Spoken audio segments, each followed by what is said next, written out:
Okay, the performance of this broom, it's got power, it's got strength, but it doesn't have the agility of the Philippine Walis Tambo. You see, it gathers everything. But if you wanted to get into the nooks and crannies, the Walis Tambo is your best bet.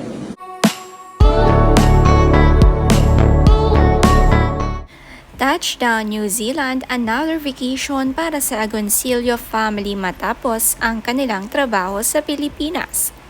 Deserve na deserve ang sunod-sunod na bakasyon. Nakaraan nga ay sa Japan sila nagpunta at ngayon naman ay sa New Zealand. Ipinasilip naman nila ang kanilang bahay na tinitirhan dito.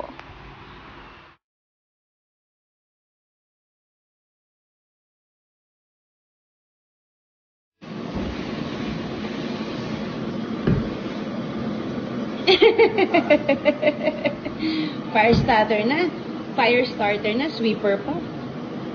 Okay, the performance of this broom, it's got power, it's got strength, but it doesn't have the agility of the Philippine Walis Tambo.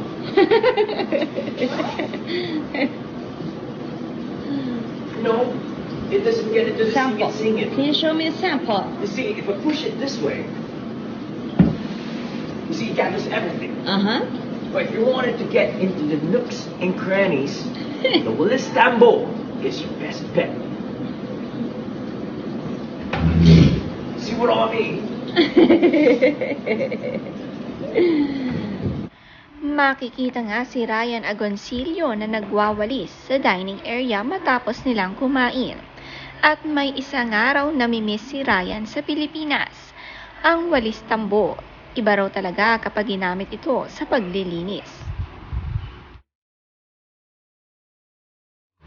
Makikita naman ang kanilang bahay dito, maluwang at kasyang-kasya silang pamilya. Mahal nga ang papuntang New Zealand kaya tiyak ilang linggo silang mamamalagi dito. At matagal ngang mawawala sa TVJ si Ryan Agoncillo.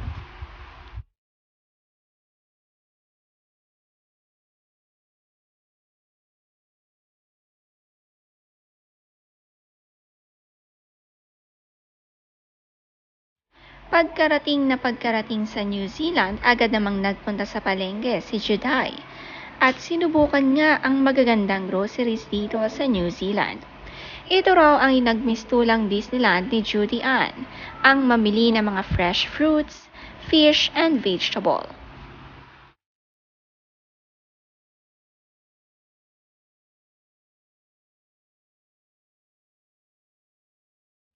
May kasama rin silang pamilya dito sa New Zealand at ito raw ang great travel buddy ni Judy Ann. Masaya nga dahil maraming kasama at kabanding ang mga anak nila ni Ryan. Agad namang ipinagluto ng sopas ang buong family dahil sa ginaw dito. Umabot nga sa NZ ang pagka-chef ni Judy Ann.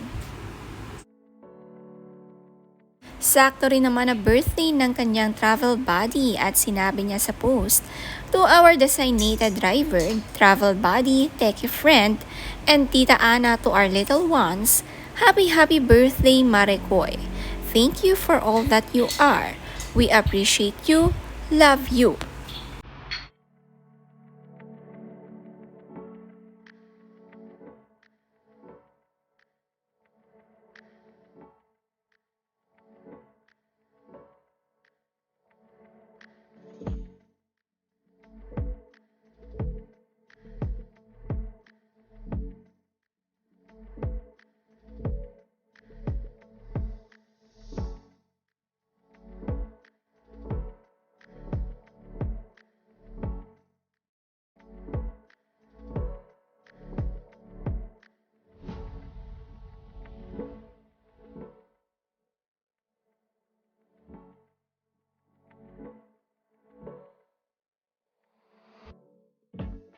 Sosyal naman at nakiuso rin si Luna sa kanyang hand carry luggage na kusang umaandar at pwedeng sakyan kung pagod na maglakad.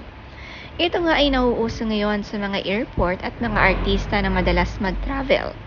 Parang laruan lang ito kaya hindi maboboard ang mga batang kasama.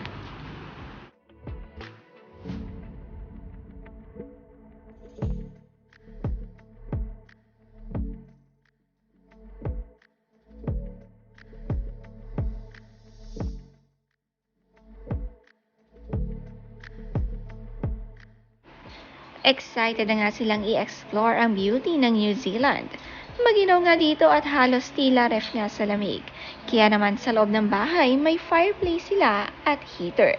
Kaya naman ang mga baon nilang damit, mga makakapal na jacket.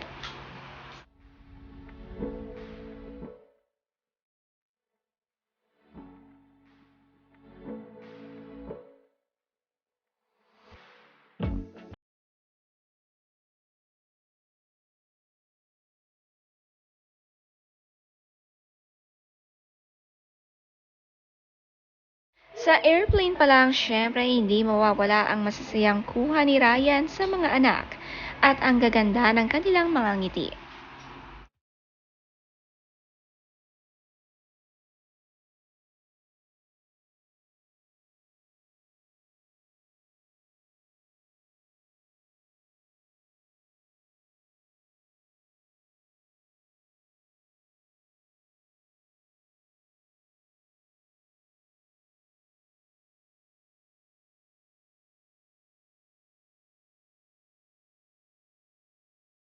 Ang activity agad na ginawa nila sa New Zealand ay hiking at biking.